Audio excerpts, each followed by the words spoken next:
Afrika ya Kusini, nchi inayojulikana kama Rainbow Nation, bado inaendelea kutafunwa na donda la ubaguzi na chuki za wazi.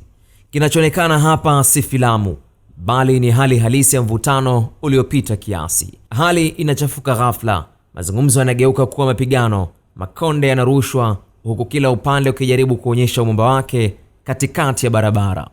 Ni picha zinazosikitisha zinazoonyesha jinsi uvumilivu unavyotoweka miongoni mwa raia wa nchi hii. Kutoka barabarani hadi kwenye maeneo wazi, vurugu hizi hazichagui mahali.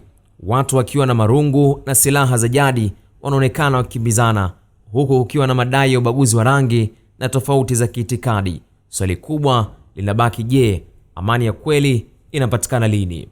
Licha ya uwepo wa vyombo vya habari vikirekodi kila hatua, hakuna anayehofia sheria.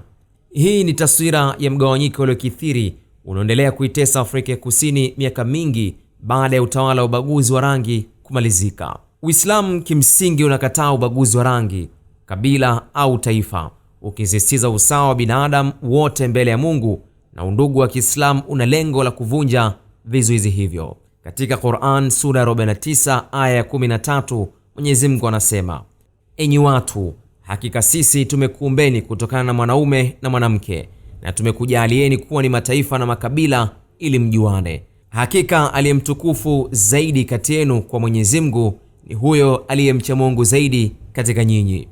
Khalid Omar, Kishki TV. Kishki TV, nuru ya dini yako.